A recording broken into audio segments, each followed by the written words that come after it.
साथ संगत जी प्यार से कहिए धन निरंकार जी। साथ संगत जी मैं आशा करूंगा कि आपके जीवन में खुशियां ही रहे। और साथ संगत जी हमेशा हम लोग को एक बात हमेशा रहता है कि बुरा आदमी सुखी क्यों है। हम लोग का नज़रिया देखने में ऐसा लगता है कि जो पाप करता है पापी सुखी रहता है, जो सुखी करता है वो दुखी रहता है। तो साथ संगत जी एक इसी पे आपको विचार कह रहा हूँ। एक गांव में दो पड़ोसी पंडित थे।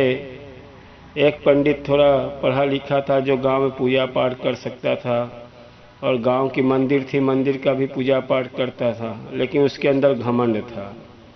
अब जब एक पड़ोसी पंडित बेचारा पढ़ा लिखा कम था, पिता की स्थिति खराब थी, अब उसका पढ़ाई लिखाई से वो पूजा पाठ नहीं कर पा रहा था।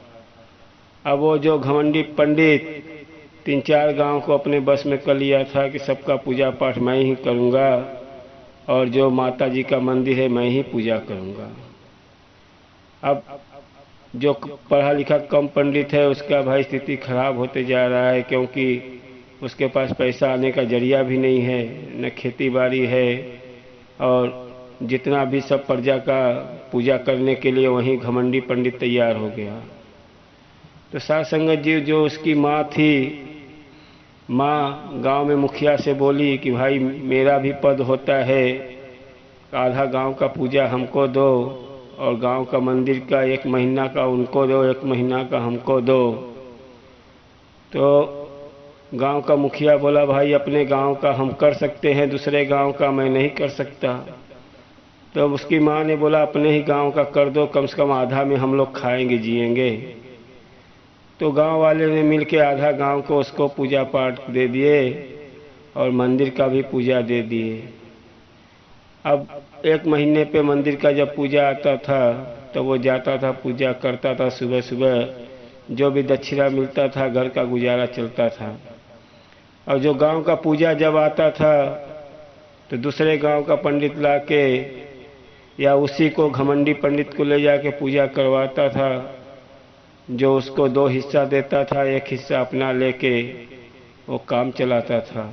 लेकिन जो सीधा साधा पंडित के अंदर विश्वास, उसके अंदर छल कपट कोई नहीं था। अब वो जो घमंडी पंडित है, अब उसके 4 बच्चे हुए और जो घमंडी पंडित नहीं है उसके 1 बच्चे। अब जब उसके 4 बच्चे हुए तो 4 बच्चे ऐसा ऐसा निकलने लगे, कोई चरसी निकलने लगा, कोई मंदिर पे जाके उसका जब 1 महीने का पारी रहता था उसमें भी जाके जबरदस्ती पूजा का पैसा उठा लेते थे। जो बेचारा गरीब पंडित था उसका भी पैसा इधर उधर जाता था, चढ़ाया हुआ पैसा उसका ले लेते थे।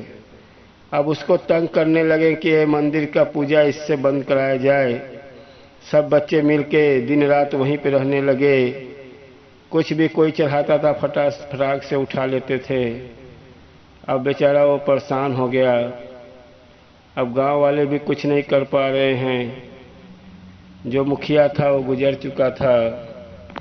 अब उसके 4 बच्चे आतंक मचा दिए, पाप पूरा करने लगे। मंदिर का घंटा बेच देना, उसको मंदिर से भगा दिए गरीब मंदिर पंडित को। अब साथ संगत जी इतना पाप शुरू हो गया कि गांव वाले भी तंग हो गए कि गांव कि मंदिर घंटा उठा ले जा रहे हैं, पूजा पाठ पूरे गांव का अकेला करने के लिए तैयार हो गए हैं। तो साथ संगत जी जब पाप का घड़ा भरता है तब परमात्मा आपको देखता है। तो साथ संगत जी ऐसा उसकी स्थिति खराब होने लगी कि एक बच्चे ऐसे चरसी निकल गए, कोई गुंडा निकल गया, कोई क्या निकल गया। और जो घमंडी पंडित था ऐसा एक दिन सोया गुजर गया और बच्चे लोग कौन कहाँ भाग गए, कौन क्या हो गया, कोई जेल गए, क्या हुआ किसी को पता नहीं। ये सच्ची घटना बता रहा हूँ आप लोग को। किसी का कोई पता नहीं कौन कहाँ गया, बच्चे के बच्चे का भी पता नहीं। घर पूरा निशान गांव का मिट गया।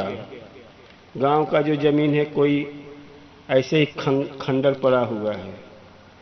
और देखो किस्मत, देखो कहते हैं जब आप सीधे सच्चाई पे चलोगे तो थोड़ा आपको सच्चाई पे थोड़ा पाप का ठोकर आएगा आपको। तो उसको थोड़ा ठोकर आया, लेकिन उसका जब लड़का बड़ा हुआ तो इतनी सच्चाई पे वो भी पढ़ा लिखा, उसने पूरे गांव की पूजा पाठ संभाल लिया। और किस्मत देखो कि वो मंदिर का किसी को सपना आया कि आप ये मंदिर बहुत अच्छा बना दो, उसने चंदा लेके मंदिर अच्छा बना दिया और अपना भी सहयोग किया। इतनी ज़बरदस्त मंदिर बन गई कि वो पुजारी अब उसको फुर्सत नहीं है पूजा पाठ से, इतना धन दौलत आने लगा। तो साध संगत जी कहते हैं कि जब आप सच्चाई पे रहोगे तो आपको थोड़ा सच्चाई में दुख मिलेगा, लेकिन जब आप मजबूत हो जाओगे तो आपके ऊपर से फिर हमें सुख ही सुख नजर आएगा। तो कहने का भाव है साध संगत जी, जब पापी पाप करता है तो परमात्मा जितना उसके जिंदगी का सुख है फटाफट देते जाता है। इसको सुख देते जाओ, क्योंकि जब दुख की घड़ियां आएगी तो इसके बीच में सुख नहीं रहना चाहिए। और जब आप सच्चे राह पे चलते हो, जब आप सच्चाई पे चलते हो, तो आपके अंदर जो भी पूरे घटना पाप की होने वाली है, परमात्मा आपको फटाफट पाप की घटना देते जाता है कि अब इसको दो, अब ये सच्चाई पे जा रहा है, इसका आत्मविश्वास पक्का हो गया है, अब ये सह लेगा। उसके सहने के लिए थोड़ा थोड़ा उसका जो जीवन का पाप है देते जाता है। जब उसका जीवन का पाप कट जाता है तब वो उसको परमात्मा उसको जो जिंदगी का सुख दिया रहता है वो सुख देना शुरू कर देता है। तो साध संगत जी कहते हैं बुरा आदमी सुख में रहता है, बुरा आदमी को पहले सुख दिया जाता है और सच्चा आदमी को पहले दुख दिया जाता है।